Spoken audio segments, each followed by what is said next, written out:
한국은 일본의 고유 전통을 그만 베껴야 해. 휴스턴의 한 대학교, 한 일본 유학생이 한국에 대해 반론하며 소리를 치고 있습니다. 오늘의 주인공과 그녀의 친구들의 표정이 점점 굳어가는데요. 도대체 그녀들에게 무슨 일이 있었던 것일까요? 바로 지금 사연을 들어보겠습니다. 오늘의 사연 시작합니다. 안녕하세요.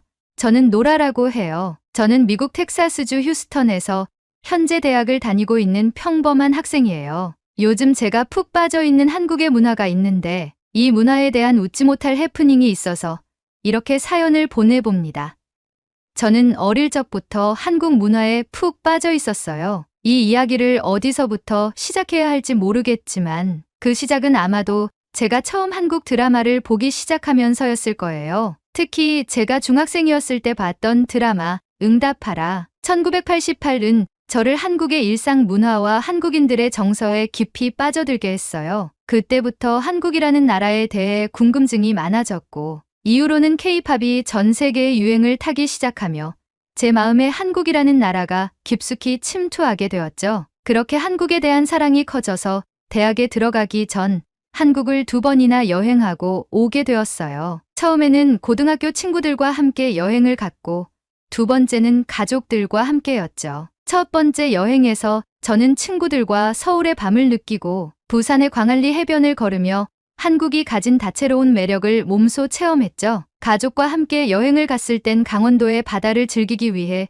차량을 렌트해서 돌아다녔어요. 한국은 단순히 서울, 부산뿐만 아니라 모든 곳이 아름답다고 느껴지는 여행이었죠. 저는 특히 한국의 음식과 편리한 교통 시스템에 반하게 되었어요. 어떠한 음식이든 대중적인 맛이 있었고 시간을 철저하게 지키는 교통 시스템은 여행을 한층 더 편하게 해주었죠. 그리고 그 중에서도 저에게 가장 강렬하게 남았던 건 바로 찜질방이었어요. 찜질방은 한국 드라마에서 종종 봐서 익숙했지만 직접 가보니 그 매력이 어마어마하더라고요. 한국에서 하루는 찜질방에서 숙박을 했었는데 찜질방에 있는 동안 뜨거운 방에서 땀을 흘리고 나와서 한국 음료인 시원한 식혜를 마시고 뜨거운 방 안에서 익힌 달걀을 머리로 깨서 먹는 그 경험은 정말 이색적이었어요. 찜질복을 입고 하루 종일 몸과 마음을 풀어내는 그 시간이 저에게는 너무나도 특별하게 느껴졌죠. 이후로 한국을 떠나서도 그 찜질방의 독특한 경험이 잊혀지질 않았어요. 그런데 얼마 전 정말 깜짝 놀랄 만한 소식을 듣게 됐어요. 바로 제가 사는 휴스턴에 한국 찜질방이 생긴다는 소식이었죠. 한국에서 경험했던 그 찜질방을 이곳에서 다시 체험할 수 있다니 상상만으로도 너무 설레는 거 있죠?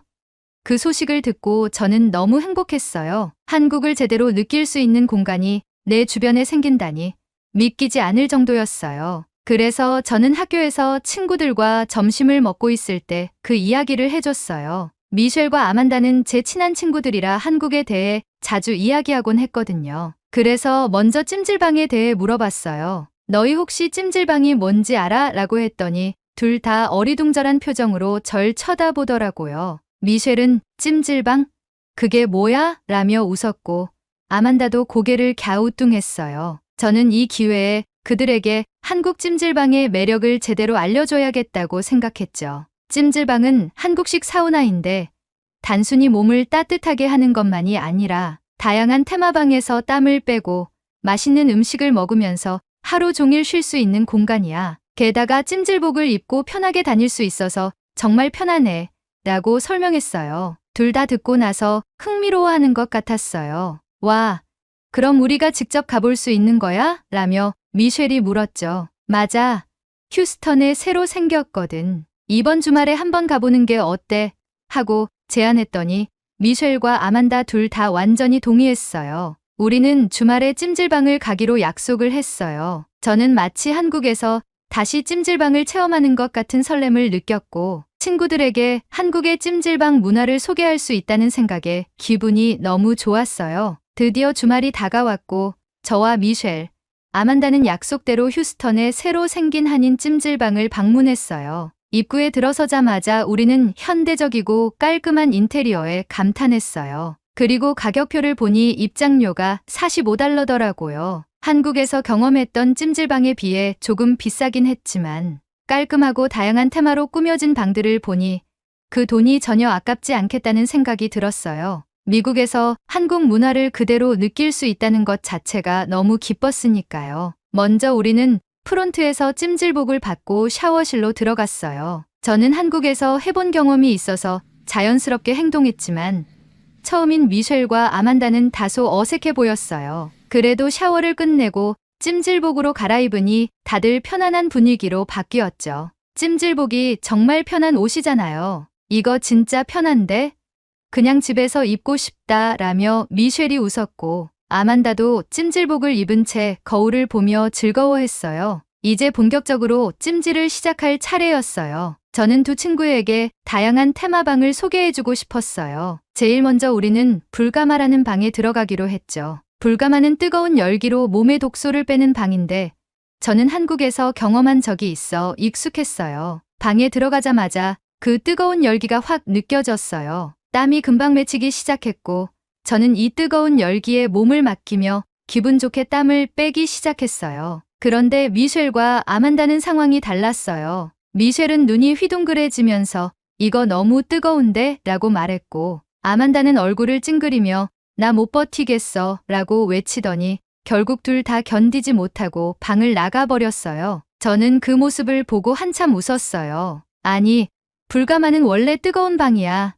우리가 낮은 온도 방부터 갔어야 했는데 라고 말하며 웃었죠. 미셸과 아만다도 나와서 숨을 고르며 웃기 시작했어요. 그럼 우리 뜨겁지 않은 방부터 즐기자라고 제가 말하자 둘은 동의하며 고개를 끄덕였어요. 그렇게 우리는 온도가 낮은 방부터 차근차근 체험하기 시작했어요. 먼저 약간 따뜻한 황토방에 들어갔죠. 황토에서 나오는 은은한 열기가 기분을 편안하게 만들어줬어요. 그런데 미셸이 갑자기 농담을 하더라고요. 이 방에 오래 있으면 내 피부가 더 검게 될 것 같아. 미셸은 흑인 혼혈인데 그런 농담을 하니 다들 웃음이 터졌어요. 아만다도 웃으면서 그럼 난 더 창백해지려나? 라고 장단을 맞추며 즐거운 분위기를 이어갔죠. 그 후 우리는 얼음방이라는 시원한 방으로 들어가서 몸을 식혔어요. 얼음방은 찜질방에서 필수 코스잖아요. 뜨거운 방에서 땀을 흘리고 나서 얼음처럼 차가운 방에서 몸을 식히면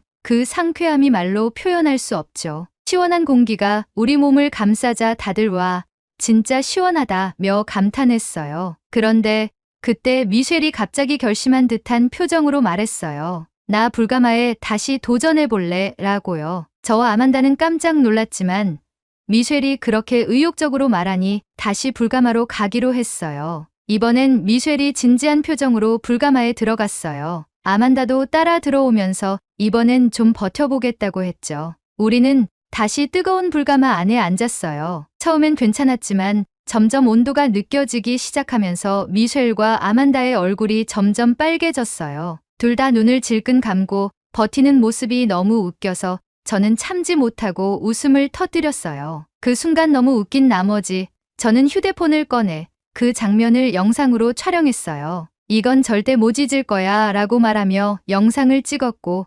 미셸과 아만다도 어쩔 수 없이 웃음을 터뜨렸어요. 결국 이번에도 오래 버티지 못하고 우리는 불가마에서 나왔지만 이번엔 나름 성공한 듯한 기분이었죠. 찜질을 마치고 나서 우리는 배가 고팠어요. 그래서 찜질방 안에 있는 식당으로 향했죠. 식당에서는 제가 한국에서 경험했던 것처럼 식혜와 라면, 그리고 불가마에서 달군 계란을 먹을 수 있었어요. 미셸과 아만다는 처음으로 식혜를 마셔봤는데 와, 진짜 맛있다고 하더라고요. 라면도 너무 맛있게 먹었고 불가마에서 달궈진 계란도 먹으면서 서로 웃음이 끊이지 않았어요. 식사를 하면서 우리는 오늘의 찜질방 경험에 대해 이야기를 나눴어요. 미셸은 불가마 진짜 힘들었지만 그래도 도전한 보람은 있는 것 같아 라고 말했고 아만다는 얼음방이 정말 최고였어.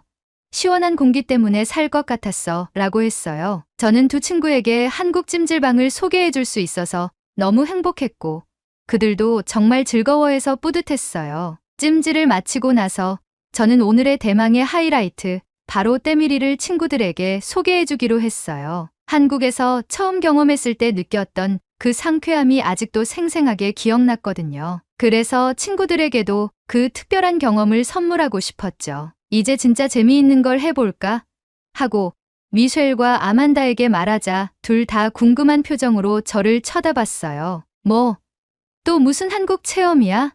미셸이 웃으며 물었죠. 저는 우리가 묵은 때를 벗겨낼 시간이지 라며 목욕탕으로 가자고 했어요. 때밀이의 신세계를 보여줄 순간이 온 거죠. 하지만 미셸과 아만다는 조금 망설이는 눈치였어요. 헐벗고 같이 목욕탕에 간다는 게 좀 부끄럽지 않아? 라고 아만다가 말했어요. 미셸도 우리 다 같이 그냥 옷을 벗고 라며 어색해했죠. 하지만 저는 자신 있게 웃으며 말했어요. 걱정 마. 한국에선 이게 너무 자연스러운 거야. 그리고 같이 목욕을 하면 더 친해지는 거야. 친구들은 여전히 어색한 표정이었지만 제 말을 믿고 결국 함께 목욕탕으로 향하기로 했어요. 목욕탕에 들어가자마자 따뜻한 온탕이 우리를 맞이했어요. 친구들은 처음엔 여전히 부끄러워했지만 따뜻한 물에 몸을 담그자마자 그 부끄러움은 금방 사라졌어요. 미셸이 오, 진짜 좋다 몸이 풀리는 느낌이야 라고 말했고 아만다도 몸이 천천히 물에 녹아드는 것처럼 편안해졌다고 했죠. 저는 그 모습을 보며 마음이 뿌듯해졌어요. 봐, 이게 바로 한국식 목욕탕의 매력이야 라며 웃었어요. 우리는 온탕과 냉탕을 오가며 대화를 나눴어요. 따뜻한 물에 들어갔다가 시원한 물에 들어가는 그 감각이 너무 상쾌했죠. 친구들은 이런 걸 왜 이제야 알았을까? 라며 기분 좋게 웃었어요. 그렇게 시간을 보내다 보니 때밀이를 할 준비가 된 것 같았어요. 자, 이제 우리는 다시 태어날 준비를 해보자 라며 새신장으로 친구들을 데리고 갔어요. 새신장은 때밀이를 할 수 있는 공간으로 전신 각질 제거를 해주는 곳이에요. 친구들이 물었죠. 이게 뭐 하는 데야? 저는 웃으며 설명했어요. 이곳은 몸의 각질을 제거해주는 곳이야. 말하자면 전신 피부 케어 마사지랄까? 친구들은 여전히 낯설어 했지만 저는 진짜로 시원할 거야. 나만 믿어 라며 안심시켰어요. 새신사도 다가와서 걱정 마세요. 개운한 경험이 될 겁니다. 라고 말하며 친구들을 편안하게 해줬어요. 저는 친구들의 타올을 걷어내고 베드에 엎드리라고 했어요. 둘 다 여전히 불안한 표정이었지만 저를 믿고 결국 베드에 몸을 눕혔죠. 그리고 드디어 때밀이가 시작됐어요. 처음에는 친구들의 반응이 놀라웠어요. 새신사가 이태리 타올을 들고 공격적으로 때를 밀기 시작하자 미셸과 아만다의 목소리가 목욕탕을 가득 메웠어요. 아, 이거 아파. 내 피부가 벗겨지는 것 같아 라며 둘 다 격렬한 반응을 보였죠. 저는 그 모습을 보고 배를 잡고 웃었어요. 그들의 곡소리가 여기까지 들리니 정말 재미있었거든요. 하지만 곧 새신사가 그들에게 보여준 각질 덩어리를 보고 나서 두 친구는 신기한 표정으로 변했어요. 와, 이게 다 내 몸에서 나온 거야? 미셸이 놀라며 말했고 아만다도 이렇게 때가 많았다니 믿기지 않아 라고 했죠. 그렇게 한바탕 웃으며 때밀이가 완료됐어요. 시간이 지나면서 친구들도 점점 적응해갔고 마지막에는 시원하다고 말했어요. 세신을 마치고 나니 몸이 훨씬 가벼워진 느낌이었어요. 마지막으로 우리는 샤워를 하고 라커룸으로 이동했죠. 몸이 가뿐해지니 자연스럽게 표정들도 밝아졌어요. 미셸이 이거 진짜로 시원하다. 처음엔 아팠는데 나중엔 너무 상쾌했어 라고 말했고 아만다도 내 피부가 이렇게 부드러워질 줄은 몰랐어. 진짜 좋은 경험이었어. 라고 했어요. 두 친구가 너무 좋아하는 모습을 보니 저도 정말 뿌듯했어요. 그러니까 이래서 내가 찜질방을 좋아하는 거야. 이제 너희도 찜질방 팬이 된 거지? 라고 물으니 둘 다 고개를 끄덕이며 웃었죠. 그렇게 찜질방에서의 하루는 너무나도 성공적으로 마무리됐고 우리는 한결 가벼워진 몸과 마음으로 찜질방을 떠났어요. 다음 날 학교에서 미셸과 아만다와 함께 전날 갔던 찜질방 이야기를 나누고 있었어요. 미셸은 여전히 때밀이 경험에 대해 얘기하면서 진짜 시원하긴 했어. 처음엔 깜짝 놀랐지만 몸이 가벼워진 느낌이 들더라고.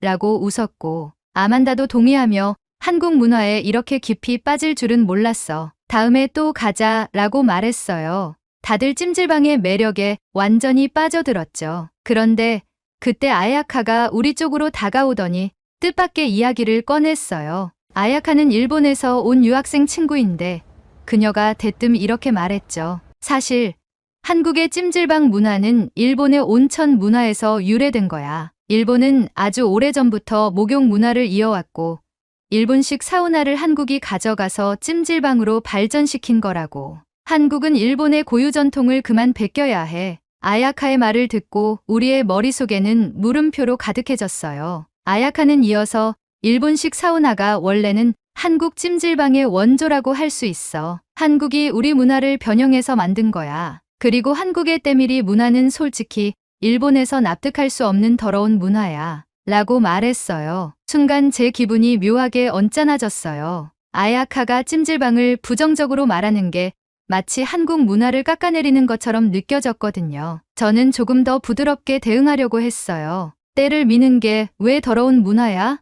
일본은 그렇지 않아. 그러자 아야카는 말했어요. 일본은 다 같이 따뜻한 온천욕을 즐기고 따뜻한 사우나를 즐기면서 몸을 녹이는 작용을 하는 문화야. 각질을 벗기거나 온천물을 더럽히는 행위는 금지시 되어 있지. 일본은 온천물을 신성시하거든. 저는 말했어요. 그렇구나. 일본에도 정말 오래된 목욕 문화가 있다는 건 알고 있었어. 그런데 혹시 이 근처에 일본식 사우나를 즐길 수 있는 곳이 있니? 일본식 사우나를 즐겨보며 한국식 찜질방과 비교해보고 싶은데 라고 물었어요. 아야카는 잠시 생각하더니 휴스턴에는 없지만 일본에 가면 전통 온천을 즐길 수 있어 라고 답했어요. 저는 그 말을 듣고 미소를 지으며 제안했어요. 그럼 휴스턴에는 일본식 사우나가 없으니까 한국식 찜질방에 한번 가보는 건 어때? 내가 말한 대로 일본 문화가 어떻게 변형된 건지 직접 체험해보면 좋잖아. 아야카는 잠시 고민하더니 그래, 한국이 일본 문화를 어떻게 변형했는지 나도 궁금하니까 한번 가볼게 라고 대답했어요. 그렇게 우리는 날을 잡고 둘이서 찜질방을 가기로 했어요. 저는 아야카가 한국의 찜질방이 충분히 그녀에게도 새로운 경험을 선사할 것이라고 확신했어요. 주말이 되자 드디어 아야카와 찜질방에 가기로 한 날이 다가왔어요. 저는 휴스턴에 새로 생긴 한국 찜질방 앞에서 아야카를 기다리고 있었죠. 곧 아야카가 도착했고 우리는 함께 찜질방에 들어가게 되었어요. 그런데 들어가자마자 깜짝 놀랄 일이 벌어졌습니다. 고등학교 때 친했던 친구 수진이 한국 친구들과 함께 카운터에서 계산을 하고 있었거든요. 저는 너무 반가운 마음에 수진에게 달려가 인사를 했어요. 수진아, 여기서 널 다 보다니. 수진도 저를 보자마자 밝게 웃으며 노라, 오랜만이야 라고 인사를 건넸어요. 우리는 서로 포옹하며 반가움을 나눴고 저는 아야카를 소개했어요. 이 친구는 아야카야. 일본에서 온 친구인데 오늘 같이 찜질방을 경험하러 왔어. 수진과 아야카는 인사를 나눴고 저는 둘에게 같이 찜질방을 즐기자고 제안했죠. 수진과 아야카 모두 좋다고 했고 우리는 함께 라커룸으로 이동했어요.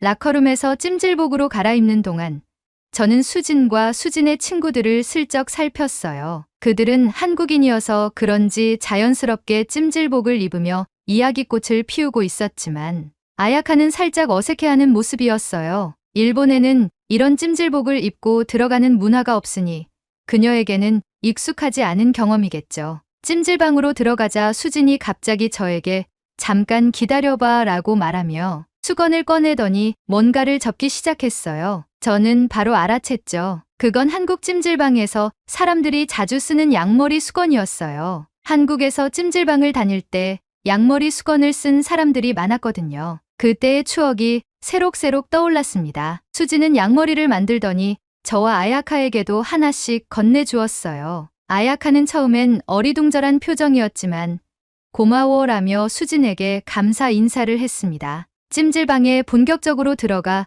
우리는 온도가 낮은 황토방에 들어갔어요. 처음에는 다들 자연스럽게 가마 안에 들어갔지만 아야카는 용기 있게 들어오더니 불과 1분도 채 버티지 못하고 바로 나가버렸어요. 저는 아야카가 그렇게 빨리 나가버린 걸 보고 살짝 의아했죠. 수진과 친구들도 왜 이렇게 빨리 나갔지? 라고 의아해했어요. 그때 제가 수진에게 말했죠. 사실 아야카가 일본 사우나가 한국 찜질방의 기원이라고 하더라고. 그래서 찜질방이 익숙할 줄 알았는데 여기선 좀 힘든가 봐. 그러자 수진이 진지한 표정으로 대답했어요. 그게 무슨 소리야?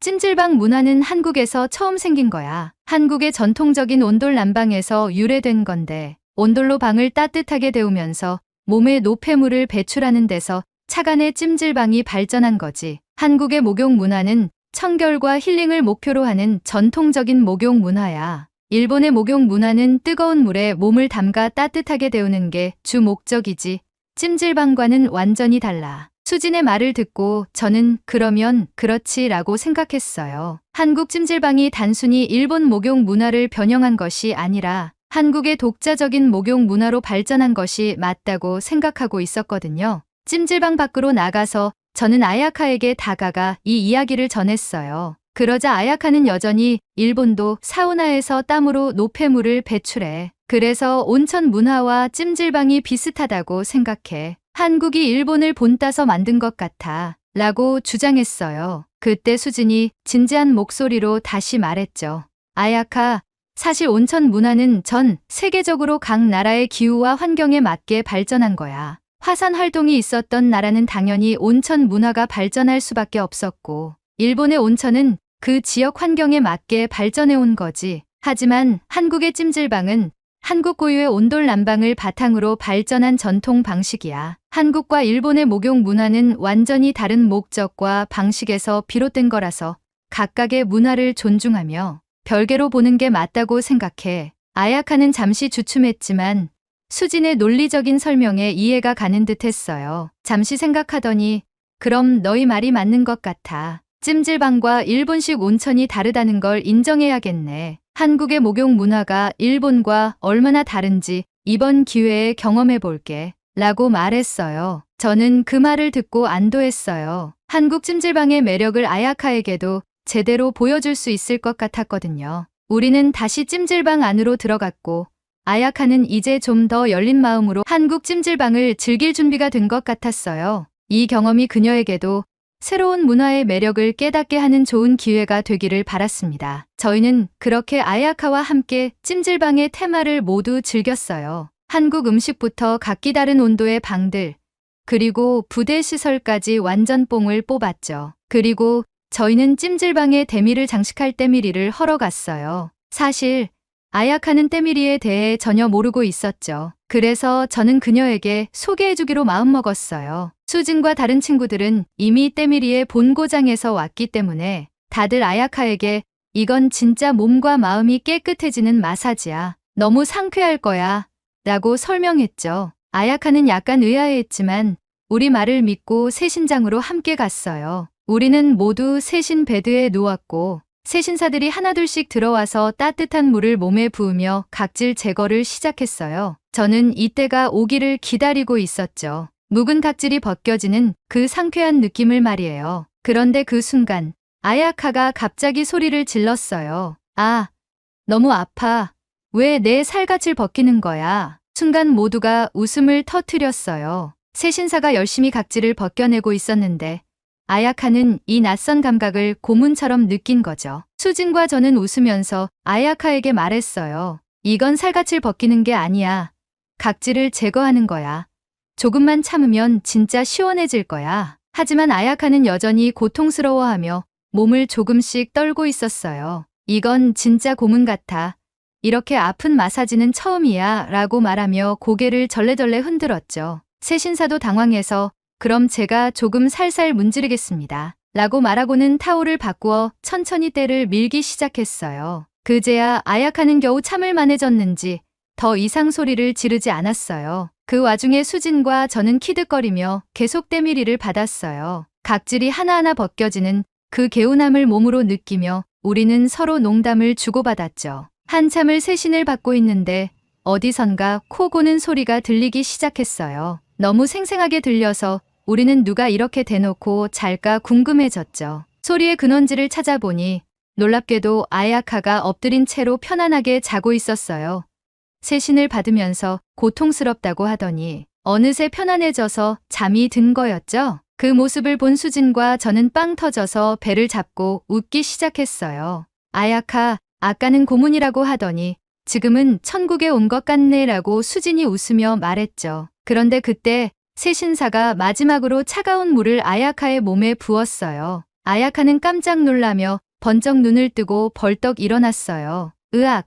이게 뭐야? 라며 당황해했죠. 그 모습에 우리는 더 크게 웃음을 터뜨렸어요. 모든 긴장이 다 풀어진 것처럼 모두가 폭소를 했고 찜질방 안은 웃음소리로 가득 찼어요. 그렇게 우리는 때밀이를 마무리하고 마지막으로 상쾌한 샤워를 했어요. 몸이 한결 가벼워진 느낌이었죠. 찜질방을 다 마치고 우리는 출구로 나왔어요. 수진과 친구들은 집으로 돌아가기로 했고 우리는 헤어지기 전 서로 인사를 나눴어요. 저는 아야카와 함께 길을 걸으며 그녀에게 소감을 물었죠. 아야카, 오늘 찜질방 어땠어?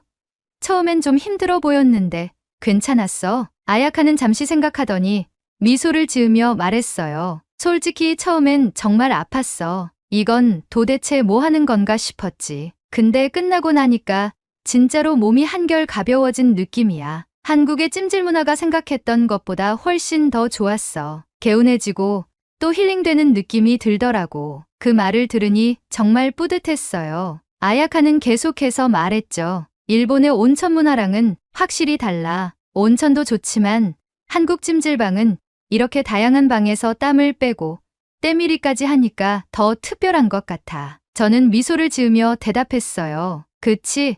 한국 찜질방은 단순한 사우나가 아니고 전신관리와 힐링을 다 같이 할 수 있는 공간이야. 마음도 몸도 다 풀리잖아. 아야카는 고개를 끄덕이며 말했어요. 맞아. 이제 왜 사람들이 찜질방을 좋아하는지 알 것 같아. 나도 한국의 찜질 문화가 정말 마음에 들어. 다음에 또 같이 가자, 놀아. 그 말을 듣고 저는 너무 기뻤어요. 한국 찜질방의 매력을 아야카에게도 전할 수 있어서 뿌듯했고 이제 아야카도 그 문화를 이해하고 즐기게 된 것 같았어요. 우리는 그렇게 다시 한번 찜질방에 가기로 약속하며 그날의 일정을 마무리했어요. 한국 찜질방 문화가 일본의 온천과는 전혀 다른 매력을 지닌다는 걸 아야카에게 전해줄 수 있어서 정말 기뻤어요. 아야카도 이제 그 차이를 몸소 느꼈고 앞으로는 더 열린 마음으로 한국 문화를 받아들일 수 있을 것 같았어요. 저는 앞으로도 휴스턴에서 한국의 찜질방을 널리 알리기 위해 수많은 지인들을 데리고 갈 예정이에요. 힐링을 선사해주는 한국식 찜질방 사랑합니다. 오늘의 이야기 어떠셨나요? 저도 날 한번 잡아서 찜질방에 가서 묵은 때를 좀 벗겨야겠습니다. 오늘의 이야기에 공감하신다면 구독, 좋아요 한 번씩 부탁드리겠습니다. 다음에 더 좋은 사연으로 찾아뵙겠습니다. 시청해주셔서 감사합니다. 중국의 한 매체에서 한국에 대해 심층 취재한 내용이 많은 비판을 받고 있습니다. 심지어 중국 정부에서 심도 깊은 조사까지 이어지면서 뒷돈을 받은 게 아닌가 하는 의문까지 제시하는데요. 도대체 한국에 관한 내용이 무엇이었을까요? 여러분의 좋아요 버튼에 힘을 얻어 비디오를 재생하겠습니다. 바로 지금 오늘의 사연 시작하겠습니다. 저는 중국 국영방송국에서 20년 넘게 뉴스 앵커로 활동하고 있는 리샹입니다. 오랫동안 뉴스를 진행하며 많은 사건을 다뤄왔지만 언제나 기본 원칙은 변하지 않았습니다. 언론은 감정을 배제하고 사실을 바탕으로 공정하게 보도해야 한다는 것. 물론 현실적으로 모든 뉴스가 완벽하게 객관적일 수는 없습니다. 특히 중국의 공영매체에서 국제 뉴스를 다루는 경우 국가적 관점을 고려해야 하는 부분이 있기 마련입니다. 하지만 그럼에도 불구하고 저는 항상 팩트를 기반으로 한 보도를 해야 한다는 신념을 가지고 있습니다. 요즘 들어 점점 불편함을 느끼는 부분이 있습니다. 특히 한국 관련 보도에서 부정적인 시각이 너무 강조되는 점이 거슬렸습니다. 한국과 중국의 관계는 복잡하게 얽혀 있는 만큼 어느 한쪽의 시각만을 강조하는 것은 위험할 수 있다고 생각했습니다. 형님, 요즘 한국 애들 하는 거 보면 답이 없어요. 완전히 반중 정서를 앞세우고 있잖아요. 국제부 기자 저우밍이 회의실에서 저를 바라보며 말했습니다. 저우밍은 저보다 12살 어린 후배이지만 워낙 똑똑하고 추진력이 강한 기자였기에 저는 늘 그를 신뢰했습니다. 최근 몇 년 동안 그는 탐사보도를 통해 빠르게 입지를 다졌고 특히 한국 관련 뉴스에서 강한 논조를 유지하면서 스타 기자로 떠올랐습니다. 한국은 원래부터 중국을 싫어했어요. 언론 보세요.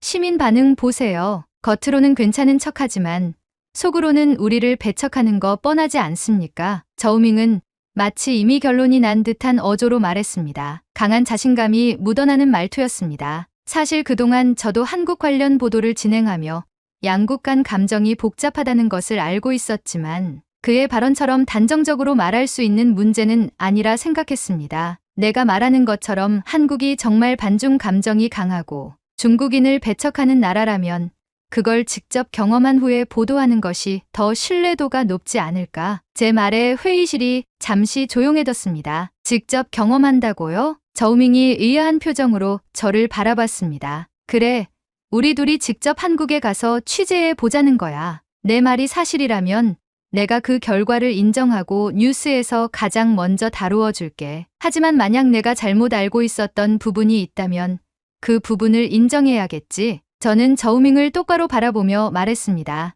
회의실에 있던 기자들이 흥미로운 듯 저희의 대화를 지켜보고 있었습니다. 형님, 진짜로 한국에 같이 가서 확인해 보자는 겁니까? 저우밍이 저를 빤히 쳐다보았습니다. 그래, 그래야 확실하지 않겠어? 자네가 직접 경험한 걸 바탕으로 보도하면 훨씬 설득력도 높아질 테고. 저는 여유롭게 웃으며 말했습니다. 저우밍은 입술을 깨물며 고민하는 듯했지만 이내 결심한 듯 고개를 끄덕였습니다. 좋습니다. 직접 가서 보여드리죠. 한국이 어떤 나라인지 확실하게 알게 될 겁니다. 그의 태도는 여전히 자신만만했지만 저는 그것이 나쁘지 않다고 생각했습니다. 이 여행은 단순한 해외 취재가 아닐 것입니다. 저희가 보고, 듣고, 경험하는 모든 것이 뉴스의 객관성을 점검하는 중요한 여정이 될 테니까요. 며칠 동안 출국 준비를 하면서도 머릿속이 복잡했습니다. 뉴스 앵커로서 저는 수많은 국제 뉴스를 다뤄왔지만 이번처럼 직접 취재를 위해 해외로 나가는 일은 많지 않았습니다. 특히 최근 몇 년 사이 한국과 중국의 관계가 예민해진 상황에서 한국을 방문하는 게 과연 좋은 선택일까 하는 고민이 들었습니다. 하지만 한 가지는 확실했습니다. 직접 보고 듣고 경험한 후 보도하는 것만큼 신뢰를 줄 수 있는 방법은 없다는 것. 형님, 표 예약했습니다. 수요일 아침 출발이에요. 국제부 기자 저우밍이 제자리로 와서 말했습니다. 그는 언제나 추진력이 강한 사람이었고 이번에도 빠르게 움직였습니다. 잘했네. 숙소는 어디로 잡았어? 서울 시내에 있는 호텔이요. 이동하기 편하고 주변에 필요한 시설도 다 갖춰져 있더라고요. 저우밍은 자신만만한 얼굴이었습니다. 그런데 출발하기 전에 이것 좀 보셔야 할 것 같습니다. 그가 건넨 서류를 펼쳐보니 최근 몇 년간 한국과 중국 간의 갈등이 담긴 뉴스 기사들과 SNS 반응이 정리되어 있었습니다. 형님, 요즘 분위기 보시면 아시겠지만 한국에 대한 반응이 점점 더 안 좋아지고 있어요. SNS만 봐도 댓글들이 난리잖아요. 저우밍은 화면을 넘기며 중국 내 SNS에서 퍼지고 있는 반한 감정을 보여주었습니다. 기사마다 한국을 비판하는 댓글이 가득했고 그 중에는 감정적으로 격앙된 내용도 많았습니다. 확실히 사람들이 감정이 격앙됐네. 저도 SNS 반응을 보며 조용히 말했습니다. 기자로서 저는 이런 흐름이 어떻게 만들어지는지 알고 있었습니다. 뉴스의 보도 방식, 정치적 이해관계, 역사적 요인 등이 맞물리면서 감정이 더욱 증폭될 수도 있다는 것. 그래서 제가 걱정하는 거 아닙니까? 한국에서는 우리를 반길까요?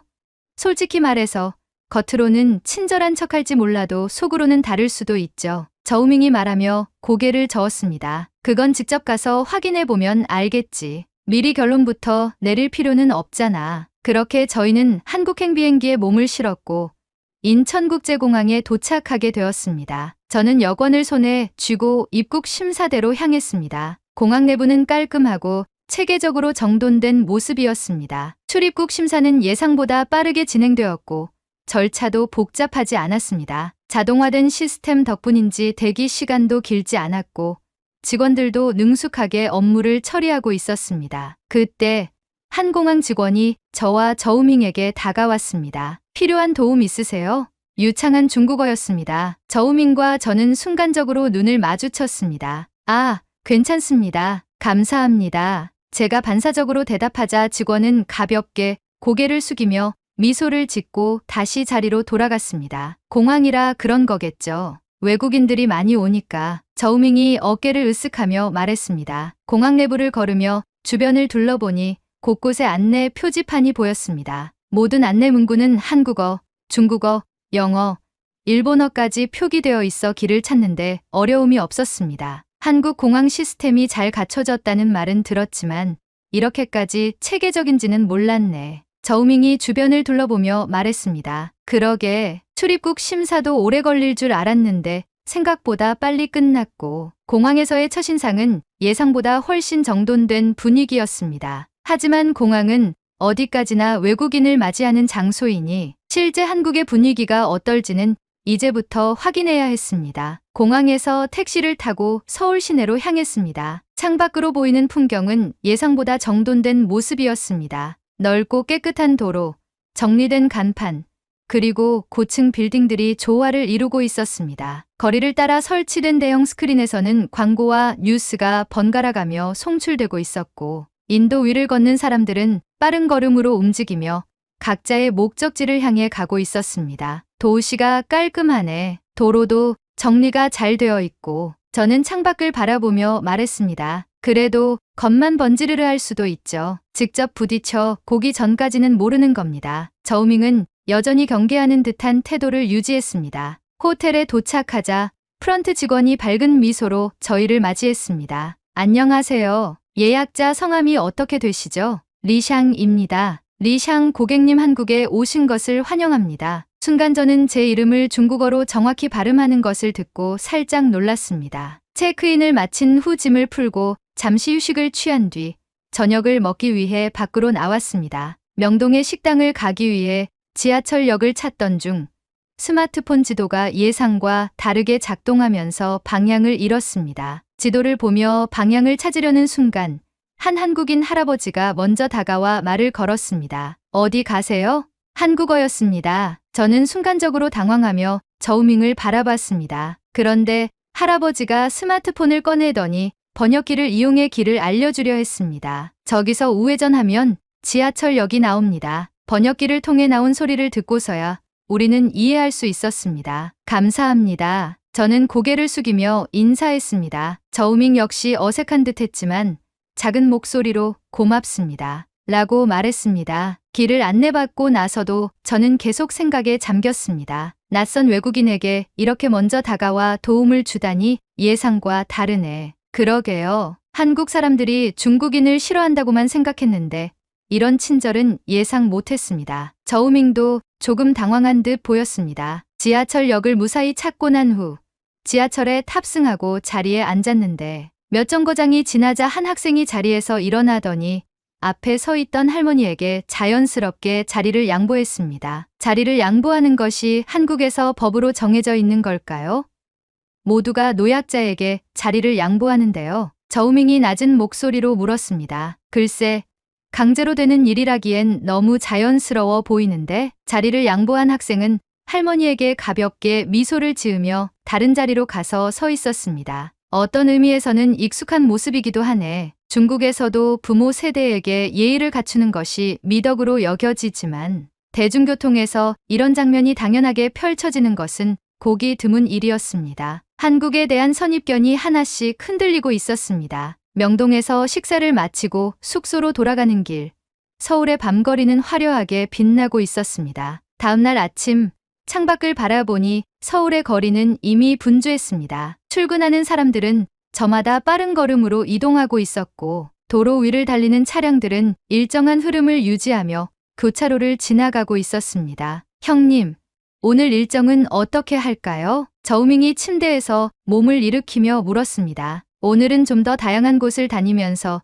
중국인을 대하는 태도가 어떤지 직접 확인해보자. 저는 창문을 열어 바깥 공기를 들이마셨습니다. 예상보다 공기는 차가웠지만 서울의 아침은 신선한 느낌을 주었습니다. 좋습니다. 직접 사람들과 부딪혀 보다 보면 중국의 불만인 사람들을 마주치게 될 겁니다. 저우밍은 노트북을 덮고 비장하게 미소를 지었습니다. 아침을 해결하기 위해 근처 빵집을 찾았습니다. 한국의 베이커리가 유명하다는 이야기를 들었기 때문이었습니다. 가게 문을 열고 들어서자 따뜻한 빵 냄새가 가득 퍼졌습니다. 진열장에는 다양한 빵들이 놓여 있었고 몇몇 손님들은 빵을 골라 쟁반에 담으며 차례를 기다리고 있었습니다. 우리가 계산대 앞에서 기다리고 있을 때였습니다. 앞서 빵을 고르던 한 중년 여성이 무심코 가방을 열다가 지갑을 바닥에 떨어뜨렸습니다. 지갑은 툭 하고 바닥에 떨어지더니 굉장한 양의 현금이 가득 들어있는 모습이 보였습니다. 찰나의 순간 저는 본능적으로 주위를 둘러보았습니다. 한국에서도 이런 상황이 발생하면 사람들의 반응이 어떨까 궁금했습니다. 그때 한 남성이 별다른 표정 변화 없이 조용히 몸을 숙였습니다. 그리고는 지갑을 주워 아무렇지 않다는 듯 중년 여성에게 건네주었습니다. 지갑 떨어뜨리셨습니다. 그의 말투는 무척 담담했습니다. 중년 여성은 순간적으로 놀란 기색이었지만 이내 미소를 지으며 지갑을 받았습니다. 아이고, 감사합니다. 정신이 없었나 봅니다. 별일 아닙니다. 남성은 별다른 말 없이 다시 빵을 고르기 시작했고 빵집 안에 다른 손님들도 아무 일도 없었던 것처럼 각자의 일을 이어갔습니다. 하지만 저는 저우민과 함께 서로를 바라보며 눈을 마주쳤습니다. 형님, 방금 보셨습니까? 응, 봤어. 한국에서는 저런 일이 그냥 자연스럽게 지나가는 겁니까? 저우밍은 믿기 어렵다는 듯한 표정을 지었습니다. 그러게, 저 정도 현금이라면 누군가는 가져가려고 했을지도 모르지. 중국이라면 아무 일 없다는 듯 주워서 가져가 버렸을 수도 있습니다. 저우밍의 말에 저는 한 번 더 생각에 잠겼습니다. 사실 어느 나라든 정직한 사람도 있고 그렇지 않은 사람도 있을 겁니다. 하지만 방금 본 장면은 한국에서 정직함이 자연스러운 행동으로 자리 잡고 있다는 느낌을 주었습니다. 우리는 조용히 빵을 사서 가게를 나섰습니다. 하지만 빵보다도 그 순간이 머릿속에 강하게 남아 있었습니다. 빵을 먹으며 거리를 걷다가 번화가인 강남으로 이동하기 위해 택시를 탔습니다. 어디로 가세요? 기사님이 한국어로 물었습니다. 저우밍이 스마트폰 번역기를 이용해 목적지를 보여주었고 기사님은 고개를 끄덕이며 차를 출발시켰습니다. 도로를 따라 차가 부드럽게 움직이는 동안 기사님이 조심스럽게 번역기에 무엇인가 중얼거리기 시작했습니다. 손님, 지금 시간이 출근 시간이라 도로 정체가 예상됩니다. 근처 지하철역에서 내려서 지하철 타는 게 더 빠를 수도 있습니다. 그렇게 가는 건 어떠세요? 그 순간 저우밍의 표정이 굳어졌습니다. 뭐라고요? 지금 우리에게 택시에서 내리라는 겁니까? 우리가 중국인이라서 그래요? 그의 목소리가 날카로워졌고 기사님은 순간적으로 당황한 기색이었습니다. 저는 그런 둘을 진정시키고 기사님에게 번역기를 건네며 이야기를 들어보았습니다. 한국에서는 출퇴근 시간에 도로가 많이 막혀 이동 시간이 길어질 수 있다. 그리고 강남까지 가는 거라면 30분 이상은 시간이 늘어날 수 있다. 급하게 가야 하는 일정이면 지하철이 더 빠를 수도 있을 것 같아 추천한 것이다. 택시를 타고 가도 전혀 문제는 없다. 기사님의 말투는 진심으로 걱정하는 듯했지만 저우밍은 여전히 얼굴이 굳어 있었습니다. 형님, 이거 차별 아닙니까? 중국인이라고 일부러 내려서 가라고 하는 거 아닐까요? 그러나 기사는 평온한 얼굴로 번역기에 대고 말을 이어갔습니다. 손님, 오해하지 마세요. 더 빠른 길을 추천한 것입니다. 기사님의 표정은 억울해 보이진 않았고 오히려 젠틀한 표정을 지었습니다. 저우밍은 오해가 풀리지 않았는지 연신 씩씩댔습니다. 하지만 번역기로 자초지종을 모두 들은 후 무언가 깨달은 듯 표정을 바꾸며 가볍게 한숨을 쉬었습니다. 아, 그렇군요. 괜히 오해했습니다. 괜찮습니다. 제가 아침부터 괜히 손님들의 기분을 망쳤군요. 죄송합니다. 기사님은 미소를 지으며 다시 운전에 집중했고 저우밍은 한동안 말없이 창밖을 바라보았습니다. 택시는 다시 조용히 도로를 따라 움직이고 있었습니다. 하지만 차 안의 분위기는 묘하게 어색했습니다. 형님, 제가 너무 성급했죠? 잠시 침묵하던 저우밍이 낮은 목소리로 물었습니다. 솔직히 말하면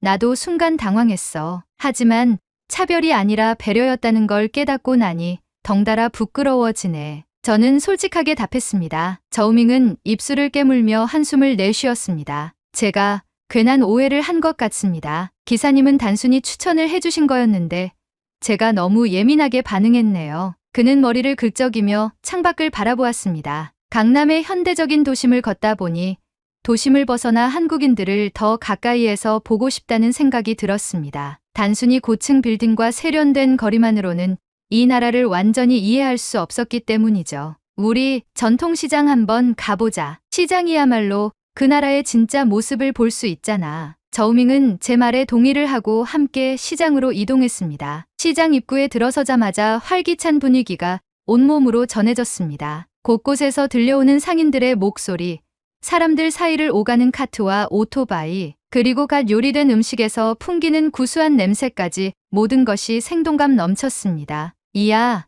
여긴 정말 살아있는 공간 같아요. 저우밍이 두리번거리며 감탄했습니다. 시장이라 그런지 확실히 사람 냄새가 나네. 저는 시장 골목을 걸으며 가게 하나하나를 구경하고 있었습니다. 한 가게를 지나가려던 순간 나이 지긋한 할머니가 김이 모락모락 나는 떡을 한 조각씩 제게 내밀었습니다. 이거 갓 만든 거니까 맛 한번 봐요. 할머니는 작은 종이컵에 담긴 떡을 건넸습니다. 아, 얼마예요? 공짜야, 공짜.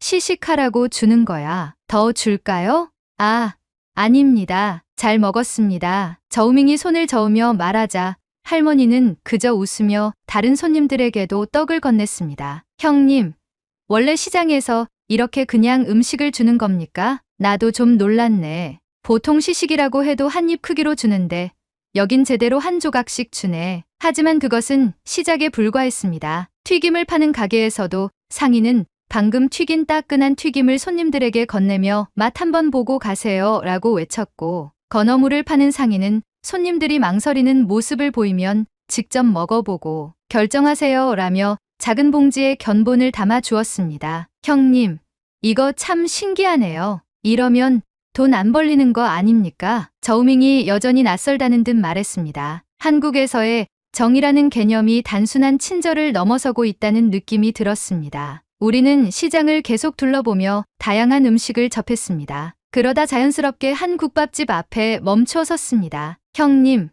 저기서 밥 한 끼 먹고 가죠? 가게 안으로 들어가 자리에 앉자 할머니 사장님이 반갑게 다가왔습니다. 뭘로 드릴까요? 이곳에서 가장 인기 있는 국밥이 뭐예요? 저우밍이 물었습니다. 아, 중국 분들이시구나? 순댓국 많이 드시는데 중국 분들은 낯설 수도 있어요. 아, 괜찮습니다. 현지 음식 경험해보고 싶어요. 그래요? 그럼 얼큰하게 한 그릇 말아줄게요. 잠시 후 김이 모락모락 피어오르는 국밥이 나왔고 기본 반찬도 함께 차려졌습니다. 그런데 예상보다 반찬이 많았습니다. 반찬 종류가 꽤 많네요. 저우밍이 놀란 듯 말하자 사장님이 웃으며 대답했습니다. 시장에서는 그냥 넉넉하게 드려야죠. 더 필요한 거 있으면 말하세요. 우리는 국밥을 한 숟갈 떠먹었습니다. 진한 국물의 감칠맛이 입안에 퍼졌습니다. 오, 이거 생각보다 깊은 맛이 나네요. 저우밍이 감탄하며 국밥을 떠먹기 시작했습니다. 한참을 먹고 있을 때 옆 테이블의 한 손님이 계산을 하려 했습니다. 그런데 사장님이 손을 내저으며 말했습니다. 자주 오시니까 음료수는 내가 서비스로 빼줄게. 국밥만 계산해요. 아이, 매번 안 그러셔도 되는데 잘 먹었습니다. 손님은 기분 좋은 얼굴로 가게를 나섰습니다. 형님, 이건 또 무슨 상황입니까? 저는 말 없이 웃었습니다. 한국이 보면 볼수록 대단해 보였기 때문입니다. 국밥을 다 먹고 가게를 나서면서도 저우밍은 계속 고개를 갸웃거렸습니다. 한국 사람들은 참 신기하네요. 우리는 서비스 받으면 뭔가 더 사야 할 것 같은데 여기는 그냥 주는 느낌입니다. 나도 같은 생각이야. 정이 깊은 문화라는 게 단순한 친절 이상의 의미가 있는 것 같아. 우리는 전통시장을 떠나면서도 계속 한국의 따뜻한 인심에 대해 곱씹었습니다. 이곳에서는 단순한 거래가 아니라 사람과 사람 사이의 온기가 오가는 느낌이었습니다. 숙소로 돌아오는 길, 저우밍이 조용히 한숨을 쉬었습니다. 형님, 오늘 하루도 참 놀라웠네요. 어떤 점에서? 그냥 우리가 생각했던 것보다 한국이 훨씬 따뜻한 곳이라는 게요. 물론 아직 모든 걸 경험한 건 아니지만 최소한 한국 사람들이 기본적으로 남을 대하는 태도가 참 다르다는 건 확실한 것 같습니다. 저는 창밖을 바라보며 그의 말을 곱씹었습니다. 맞아. 우리가 가졌던 선입견과는 다른 점이 많네. 그리고 그게 단순한 우연이 아니라 이곳 사람들의 생활 방식이라는 점이 더 놀랍고, 저우밍은 한동안 말이 없었습니다. 형님, 솔직히 말하면 한국에 오기 전에는 여기 사람들이 우리를 배척할 거라고 생각했습니다. 그런데 오히려 우리를 신경 써주고 별것 아닌 일에도 도움을 주는 걸 보니 괜히 내가 편견을 가지고 있었던 것 같아서 부끄러워집니다. 그의 말에 저는 천천히 고개를 끄덕였습니다. 전통시장의 따뜻한 환대 이후 저우민과 저는 한국 사람들을 직접 만나보며 인터뷰를 진행하기로 했습니다. 취재의 핵심은 한국인들이 실제로 중국인을 어떻게 생각하는지 직접 듣는 것이었습니다. 서울의 한 카페에서 나오는 직장인 2명을 만나 인터뷰를 시작했습니다. 중국에 대해 어떻게 생각하시나요? 질문을 받은 남성이 살짝 고민하더니 조심스럽게 대답했습니다. 솔직히 말하면 예전에는 중국에 대해 부정적인 인식이 별로 없었어요. 그런데 최근 몇 년 동안 일부 중국 관광객들이 법을 지키지 않거나 위생 문제를 일으키는 걸 보면서 반감이 생긴 것도 사실이에요. 그럼 중국인들을 싫어하시는 건가요? 저우밍이 조심스럽게 물었습니다. 아니요, 그건 아니에요. 모든 중국인이 그런 것도 아니잖아요. 한국에도 예의 없는 사람들이 있는 것처럼 중국도 그런 사람들이 있는 거겠죠. 그런데 뉴스나 인터넷에서는 극단적인 모습만 강조하다 보니 서로에 대한 오해가 쌓이는 것 같아요. 또 다른 인터뷰 대상은 한 중년의 한국인 상인이었습니다. 중국인 손님들도 많이 오시죠? 네. 예전에는 정말 많았어요. 코로나 이전에는 중국 단체 관광객들이 특히 많았죠. 그럼 중국인들에 대한 인식이 어떠신가요? 솔직히 말할까요? 그는 잠시 주위를 둘러보더니 차분한 목소리로 말을 이어갔습니다. 솔직히 말하면 일부 중국 관광객들 때문에 힘들었던 적도 있어요. 가게에서 막무가내로 가격을 깎으려 하거나 음식을 남기고 가는 경우도 많았거든요. 그런데 그렇다고 해서 모든 중국인들을 싫어하는 건 아닙니다. 예의 바르고 좋은 분들도 많았어요. 뉴스에서는 극단적인 모습만 부각하니까 오해가 생기는 거죠. 저우밍은 인터뷰 내용을 메모하며 묘한 표정을 지었습니다. 형님, 저 뭔가 좀 부끄러워집니다. 어떤 점에서? 우리는 한국이 무조건 반중 감정을 가지고 있다고 생각했는데 사실 한국인들도 우리가 자기들을 싫어한다고 생각하고 있었던 거 아닙니까? 그의 말에 저는 조용히 고개를 끄덕였습니다. 맞아. 결국 서로 오해하고 있었던 거지. 저우밍은 한숨을 쉬며 메모장을 덮었습니다. 형님, 저희가 들은 말들 그대로 보도해야겠죠? 당연하지. 기자라면 우리가 경험한 걸 그대로 전해야 해. 하지만 이걸 보도하면 반발이 있을 겁니다. 그래도 우리가 본 진실이야. 저우밍은 깊은 생각에 잠긴 듯 했지만 곧 결심한 듯 고개를 끄덕였습니다. 한국에서의 취재를 마친 뒤 우리는 중국으로 돌아왔습니다. 그리고 얼마 지나지 않아 제가 맡은 생방송 뉴스에서 한국 취재에 대한 질문을 받았습니다. 저우밍 기자, 한국에서 직접 보고 들은 것들을 소개해 주시죠. 제가 질문하자 저우밍은 준비한 원고를 보다가 이내 결심한 듯 고개를 들고 말했습니다. 우리가 흔히 듣는 한국은 중국인을 싫어한다는 말은 사실이 아니었습니다. 방송국 스튜디오는 순간 정적에 휩싸였습니다. 한국인들은 법을 지키지 않는 일부 중국인들에 대한 반감을 가질 수는 있지만 전체 중국인을 싫어하는 것은 아니었습니다. 오히려 우리가 한국을 오해하고 있었던 것 같습니다. 그 말은 그동안의 보도가 과장되었다는 뜻인가요? 저는 조심스럽게 되물었습니다.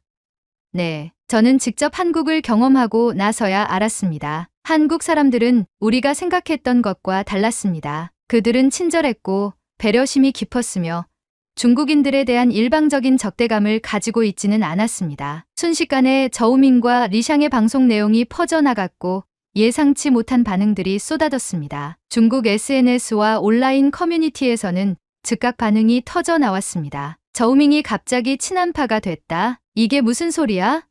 우리가 듣던 거랑 완전 다르잖아. 한국이 우리를 싫어하지 않는다고? 그럼 지금까지 본 뉴스들은 뭐였지? 저우밍이 스마트폰을 들여다보며 말했습니다. 형님, 반응이 심상치 않은데요. 그렇겠지.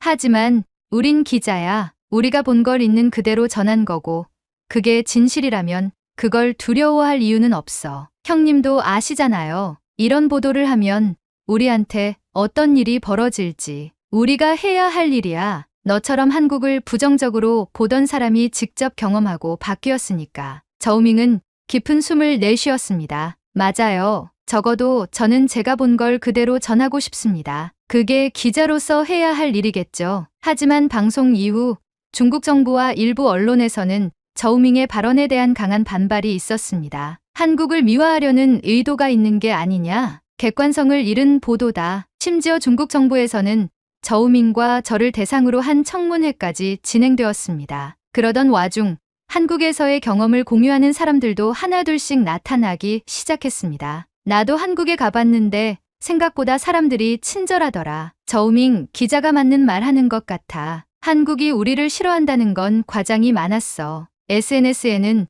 저우밍의 보도를 지지하는 댓글도 빠르게 늘어나고 있었습니다. 앞으로 제 방송 인생이 어떻게 될지 짐작할 순 없습니다. 하지만 한 가지 확실한 건 있습니다. 진실은 경험을 통해서만 알 수 있다는 사실을 우리는 이번 취재를 통해 깨닫게 되었습니다. 오늘의 사연은 여기까지입니다. 중국에서 이런 반응들이 나온다는 게 믿기질 않는데요. 여러분이 생각하는 중국의 첫인상은 어떤지 댓글로 남겨 감동 비디오의 마지막을 장식해주세요. 오늘의 비디오가 공감이 되신다면 구독, 좋아요 한 번씩 부탁드리겠습니다. 그리고 여러분의 댓글은 제게 큰 힘이 됩니다. 다음엔 더 흥미로운 사연으로 여러분을 찾아뵙겠습니다. 시청해주셔서 감사합니다.